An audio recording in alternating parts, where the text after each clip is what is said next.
Well, thanks. A Washington County group working now to help eligible felons restore their right to vote. They say their goal is to gather enough signatures to put an initiative on the ballot for this November's general election.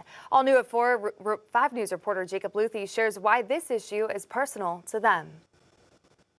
Getting voting rights and voting access is it's something small, but at least it's a step forward. Kenny Grand, along with members of the Citizens for Redemption Coalition, are trying to make it easier for felons who have served their time to regain their voting rights. In my 20s, got a minor felony charge, which made it to where I couldn't vote. According to the Arkansas Constitution, the burden is on the felon to gather all the necessary information. The convicted felon would be required to submit paperwork when they register to vote showing that they have paid their dues, they have finished their parole, they completed their sentence, something that discharges them.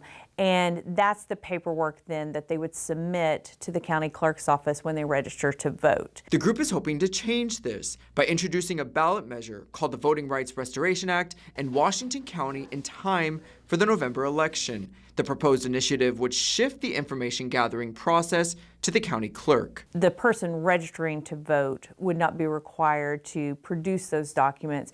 It would then transfer to the county clerk's office to have those documents.